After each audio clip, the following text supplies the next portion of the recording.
दोस्तों स्वागत है आपका आज की बेहद बड़ी और महत्वपूर्ण खबरों में। दोस्तों आपको बता दें आज की बड़ी खबरों में, जी हाँ, क्या खुला क्या रहा बंद। अगर आप अब भी हैं लॉकडाउन 3 को लेकर कंफ्यूज, तो यहाँ पर समझें आसानी से किन चीजों पर मिलेगी छूट, कौन सी चीजें खुलेंगी, जानिए पूरी खबर विस्तार से। इसके अलावा जी हाँ, लॉकडाउन के दौरान रेलवे चला सकता है 300 स्पेशल ट्रेन, ये है शर्त। अगर आप भी कहीं फंसे हुए हैं तो ये खबर आपके लिए है। जी हाँ, बात करें अगली बड़ी खबर की। जी हाँ, बिना राशन कार्ड वाले 38 लाख लोगों को मिलेगा राशन, जानिए किस राज्य में मिलेगी ये सुविधा। अगली बड़ी खबर में जी हाँ, सीएम योगी आदित्यनाथ बोले हम नौकरियां बचाएंगे भी और नई पैदा भी करेंगे। तो दोस्तों आज हम आपको इस वीडियो में इन्हीं सभी महत्वपूर्ण खबरों के बारे में बताने वाले हैं। वीडियो को ध्यान से आखिर तक देखते रहिए ताकि आपसे कोई भी जानकारी मिस ना हो। और अगर आप भी चाहते हैं भारत में फैली महामारी जल्द खत्म हो जाए तो इस वीडियो को एक लाइक जरूर करें। इस वक्त की अगली बड़ी खबर की ओर। जी हाँ, लॉकडाउन के दौरान रेलवे चला सकता है 300 स्पेशल ट्रेन, ये है शर्त। अगर आप भी कहीं फंसे हुए हैं तो ये खबर आपके काम की हो सकती है। आपको बता दें 4 मई से देश भर में लॉकडाउन का तीसरा चरण जारी, जो 17 मई तक चलेगा। यदि आपको याद हो तो गृह मंत्रालय के निर्देश पर इंडियन रेलवे ने अलग अलग राज्यों में फंसे प्रवासी मजदूरों को उनके गृह राज्यों तक पहुंचाने के लिए कई ट्रेनें शुरू की हैं। इन स्पेशल ट्रेनों को श्रमिक स्पेशल ट्रेन का नाम रेलवे की ओर से दिया गया है। रेल मंत्रालय की माने तो सोमवार तक इस तरह के 58 स्पेशल ट्रेनों की व्यवस्था करने का काम किया जा चुका है। इधर रेल मंत्रालय के सूत्रों से ये बात सामने आ रही है कि अगले कुछ दिनों में इस तरह की 300 और ट्रेनें चलाने की मांग की जा सकती है, जिसके लिए रेलवे पूरी तरह से कमर कस चुका है। प्रभात खबर की रिपोर्ट और रेल मंत्रालय के सूत्रों की माने तो इसके लिए केवल भेजने वाले और जहां पहुंचना है उन राज्य की सरकारें आपस में बात कर ट्रेन चलवाने की मांग कर सकते हैं। इन ट्रेनों में प्रवासी मजदूरों के अलावा विभिन्न राज्यों में फंसे स्टूडेंट्स, शरणार्थी, टूरिस्ट को भी घर भेजने की व्यवस्था की मांग रेलवे से की जा सकती है। यह सेवा सिर्फ फंसे हुए लोगों के लिए हो सकती है। क्या आप अभी किसी राज्य में फंसे हुए हैं तो अपना नाम और राज्य का नाम कमेंट में जरूर लिखें। इसके साथ ही बढ़ते हैं इस वक्त की अगली बड़ी खबर की ओर। जी हाँ, 16,101 करोड़ रुपए योजना के तहत बैंक खातों में डाले गए।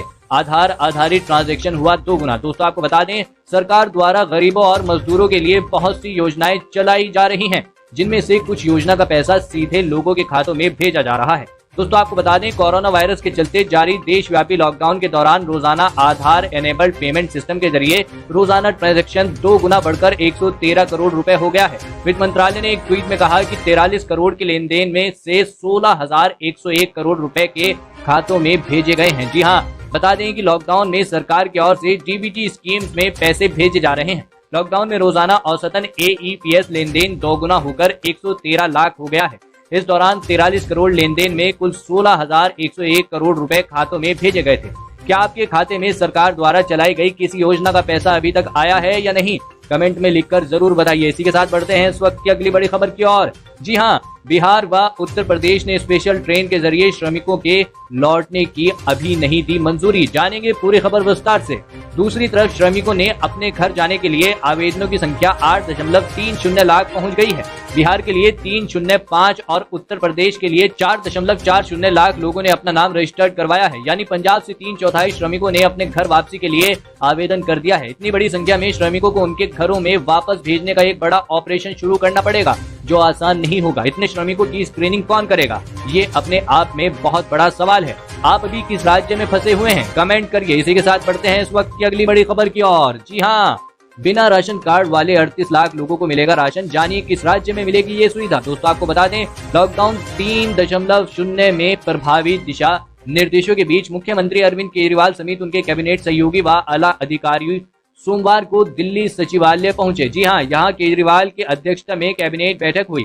इसमें गैर राशन कार्ड धारकों को मुफ्त में राशन देने की योजना बनाई है। आपको बता दें एक वरिष्ठ अधिकारी ने बताया कि पहला प्रस्ताव करीब 38 लाख गैर राशन कार्ड धारकों के लिए राशन देने का आया था। इन सब लोगों ने ऑनलाइन प्रक्रिया के माध्यम से राशन के ई कूपन के लिए पंजीकरण कराया था। कैबिनेट ने इस प्रस्ताव को मंजूरी दे दी है। अब इससे हर व्यक्ति को मई में 4 किलो गेहूं और 1 किलो चावल मिलेगा। साथ ही हर परिवार को कोरोना रिलीफ किट भी मिलेगी। इसमें 1 लीटर रिफाइंड तेल, 1 किलो छोले, 1 किलो चीनी, 1 किलो नमक, 200 ग्राम हल्दी पाउडर, 200 ग्राम धनिया पाउडर, 200 ग्राम मिर्च पाउडर और 2 बार साबुन रखा है। क्या आपको आपके यहाँ राशन मिल रहा है या नहीं, कमेंट में अपना नाम और राज्य का नाम जरूर लिखें। अगली बड़ी खबर बताने से पहले अगर आप महामारी से संबंधित और सरकार की जनधन व राशन व अन्य सरकारी योजनाओं से हमेशा अपडेट रहना चाहते हैं तो लाल कलर का सब्सक्राइब बटन दबाकर बेल आइकॉन जरूर दबा दें। जी हाँ, जिससे कोई भी सरकारी योजना से आप वंचित न रह सकें। इसी के साथ बढ़ते हैं इस वक्त की अगली बड़ी खबर की ओर। जी हाँ, इस राज्य के ई रिक्शा चालकों को सरकार दे रही है 5-5 हजार रुपए।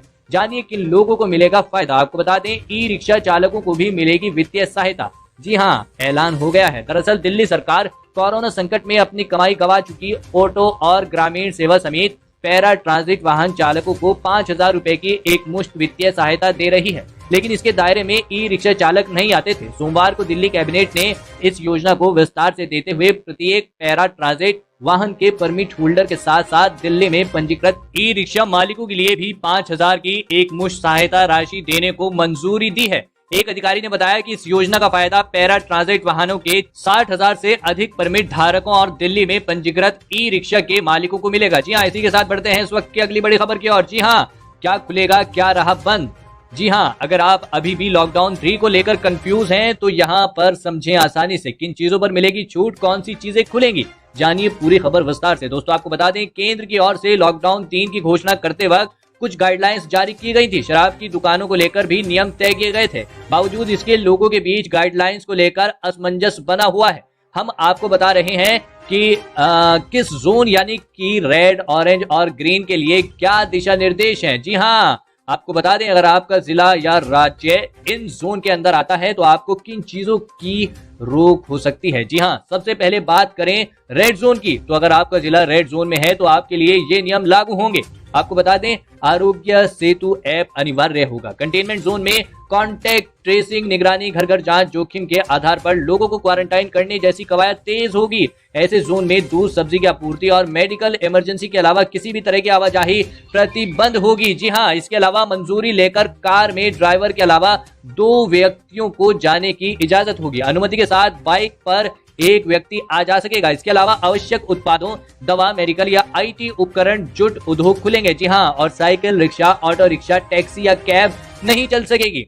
जिले के भीतर या बाहर बसों का परिचालन नहीं हो सकेगा। स्पा और सैलून खोलने पर रोक जारी रहेगी। इसी के साथ आपको बता दें कि ग्रीन जोन की बात करें तो सभी तरह के वाहनों की आवाजाही की इजाजत दी जाएगी, वो भी ऐसे जिले में जहां अब तक कोई केस नहीं आया है या 21 दिनों से कोई केस नहीं है, उन जगह पर लागू होगा। जी हाँ, इसके अलावा 50% क्षमता के साथ बसों का परिचालन हो सकेगा। रेड जोन को छोड़कर शराब की दुकानें खोलने की इजाजत होगी। जी हाँ, बात करें ऑरेंज जोन की तो जहां 14 दिनों से कोई मामला नहीं आया है वहां पर रेडियो टैक्सी, ओला, उबर चलाई जा सकेंगी। ड्राइवर के साथ 2 यात्री आ जा सकेंगे। इसके अलावा जिले के बाहर नहीं जा सकेंगी ये टैक्सियां। निजी वाहन में भी ड्राइवर के अलावा 2 यात्री जा सकेंगे। बाइक पर 2 व्यक्तियों की आवाजाही हो सकेगी। आपका जिला किस जोन में आता है, अपने जिले का नाम लिखकर बताइए, जिससे आपके जिले की हर खबर की अपडेट आपको दे सकें। इसी के साथ बढ़ते हैं इस वक्त की अगली बड़ी खबर की ओर। जी हाँ दोस्तों, इस राज्य की सरकार देगी श्रमिकों का रेल किराया।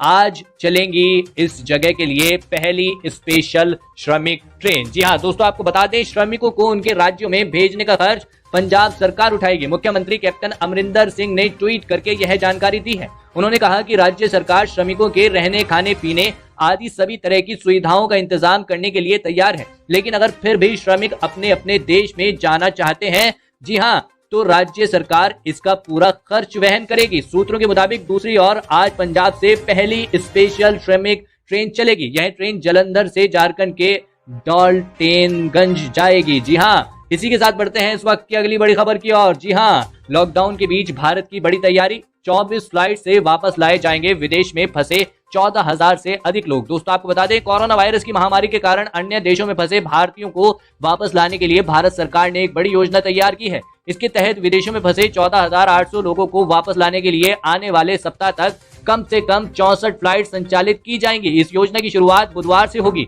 विशेष उड़ानें America, Kuwait, Philippines, Bangladesh, Britain, Saudi Arab, Malaysia और संयुक्त अरब अमीरात UAE को भेजी जाएंगी। इनमें से अधिकांश उड़ानें एयर इंडिया द्वारा संचालित की जाएंगी। लोगों को वापस लाने के दौरान सोशल डिस्टेंसिंग का भी कड़ाई से पालन किया जाएगा और इन विशेष फ्लाइट्स में 200 से 300 यात्रियों को ही बैठने की इजाजत दी जाएगी। सरकार द्वारा उठाए गए इस कदम पर आपकी क्या राय है, कमेंट में जरूर बताइएगा। इसी के साथ बढ़ते हैं इस वक्त की अगली बड़ी खबर की ओर। जी हाँ, CM योगी आदित्यनाथ बोले, हम नौकरियां बचाएंगे भी और नई पैदा भी करेंगे। दोस्तों आपको बता दें, प्राइवेट सेक्टर में बड़े पैमाने पर नौकरियों का खतरे में पड़ना कोरोना का सबसे बड़ा साइड इफेक्ट माना जा रहा है। मुख्यमंत्री योगी आदित्यनाथ कहते हैं कि यह संकट सिर्फ यूपी का नहीं है बल्कि पूरी दुनिया का है, लेकिन प्रदेश में हमारी तैयारी न केवल प्राइवेट सेक्टर में नौकरियां बचाने की है बल्कि नई नौकरियां पैदा करने की भी है। सीएम योगी ने एनबीटी से खास बातचीत में नौकरियों को लेकर प्रदेशवासियों को भरोसा दिलाया है। सीएम योगी ने कोरोना काल में नौकरियों पर मंडरा रहे खतरे पर रुख साफ करते हुए कहा,